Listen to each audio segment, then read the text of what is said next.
Muito bem. O último item deste capítulo: afeições e conflitos. Quando os conflitos interiores não se encontram solucionados e a imaturidade predomina no comportamento psicológico do ser, a sua afetividade é instável, perturbada, exigente, nunca se completando. Ninguém consegue viver sem afeição, não tem nem dúvida. E quando isso ocorre, expressa algum tipo de psicopatologia, porquanto o sentimento da afetividade é o veio aurífero de enriquecimento da criatura psicológica. Sem esse sentido da vida, ocorre uma apertrofia de valores emocionais e o indivíduo em desarmonia degenera, indubitavelmente. A afeição é inata ao ser humano, como um instinto que alcança um patamar mais elevado no seu processo de desenvolvimento de valores inatos, podendo-se perder, mesmo embrionariamente, nas expressões de diversos animais, na sua maternidade, na defesa das crias, nas brincadeiras e jogos que se permitem. Momentos surgem nos quais se tem ideia de que pensam e se ajudam. Posteriormente, esse instinto cresce e adquire maior soma de sensibilidade quando identifica pelo odor aquele que cuida, nota-lhe a ausência, sofre-a e às vezes deperece até a morte por inanição, negando-se ao alimento em razão da morte daquele que o cuidava e a quem se ligava. No ser humano mais desenvolvido molecularmente, portador de um sistema nervoso mais avançado, surge como afetividade, a princípio atormentada, insegura, exigente, depois calma, produtiva e compensadora. Porque permanece em conflitos consigo mesmo, o ser que transita na inquietação não se permite afeição alguma, nem se doando, nem a aceitando de outrem, face à insegurança em que se encontra, por desconfiança de que a mesma se expresse como forma de sentimentos inconfessáveis, ou porque se lhe deseja explorar.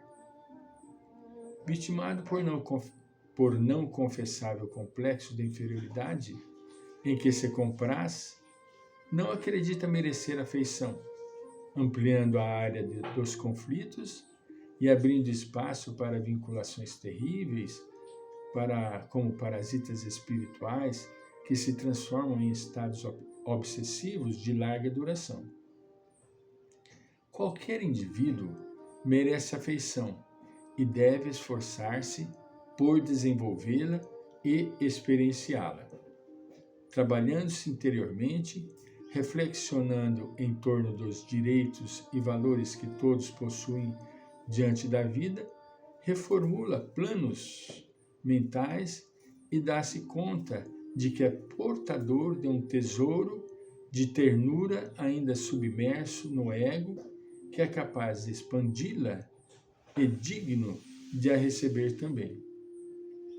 Quando isso não se lhe faz, o auxílio de um psicólogo ou de um psicanalista é valioso, ao mesmo de um grupo social, de ajuda, porque de alguma forma quase todas as pessoas possuem conflitos semelhantes, que variam apenas na forma de expressar-se. Muitos fatores perinatais e da infância predominam na área dos conflitos e da desafeição. São registros que não foram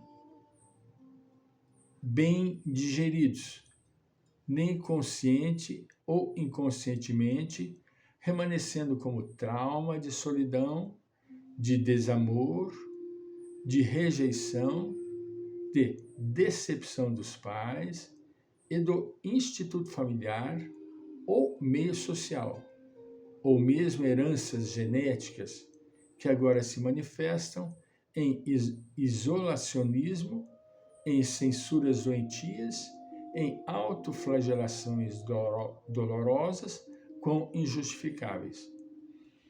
A afeição dá sentido à existência humana, facultando-lhe a luta otimista, o esforço continuado, o interesse permanente, a conquista de novos valores para progredir e enobrecer-se. Não é tanto a condição moral que a estimula, senão o objetivo que se tem a seu respeito que desenvolve o sentimento moral. Quase todos os internados,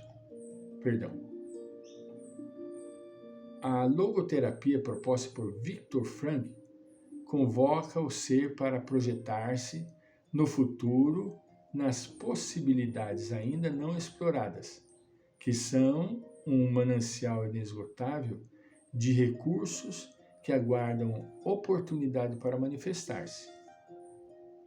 Que meta poderia alguém acalentar em um campo de concentração, de trabalhos forçados e de extermínio sistemático? Interroga o logoterapeuta. Para superar a depressão e encontrar o objetivo para lutar, para viver? Projetá-lo no futuro. Descobrir-se alguma coisa que o aguarda quando sair do campo. Um filho, uma esposa, um sentimento de arte, um sentimento de cultura, algum projeto interrompido. Concluindo, quase todos os internados tinham algo a fazer que terminar, nem que fosse denunciar a crueldade assassina dos seus algozes, a indiferença da cultura e da civilização com o destino que lhes havia sido reservado. Por motivo nenhum, como se houvesse algum motivo que tornasse o ser humano bestial e tão perverso. Aqueles carcereiros impiedosos haviam destruído o próprio sentimento de humanidade e converteram-se em sicários, tornando as demais criaturas que lhes caíam nas mãos apenas um número que não lhes significava nada e que lhes proporcionava o prazer de os esmagar, de destruir-lhes a alma, o valor, coisificando-as, zerando-as. A crueldade mais acerba, todavia, se manifestava em forma de patologia, de ausência de afeição nos guardas recrutados entre os próprios prisioneiros, que se faziam verdugos implacáveis. Isso é uma coisa terrível, o que as pessoas viveram nos campos de concentração. É o que ele está narrando aqui. Os conflitos mal controlados levam o indivíduo à crueldade, à total insensibilidade, por sentir-se desconfortado em si mesmo, transferindo o rancor da própria situação contra aqueles que acredita felizes e os fazem invejosos. É uma coisa triste. As pessoas presas dentro daquele aramado cheio de limites e com cães e armas, levava a pessoa à loucura. Quantas mortes foram ocasionadas entre as próprias pessoas, como suicídios. Além dessa bestialidade, existia ainda a chamada solitária, onde o indivíduo era jogado, trancado sem a luz do dia por dias e comia uma lavagem. Quando nós começamos a ver e falar sobre isso, o nosso íntimo fica com um sentimento de depressão. É muito triste.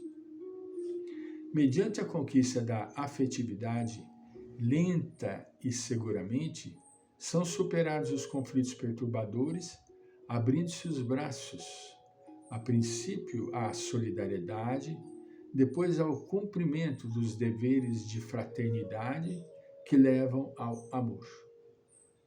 Os sinais evidentes de uma existência e de um ser normal são os pródromos do desabrochar da afetividade tranquila que se desenvolve, estimulando a luta, ao crescimento interior e ao despertar da consciência. Voltaremos em breve. Muito obrigado.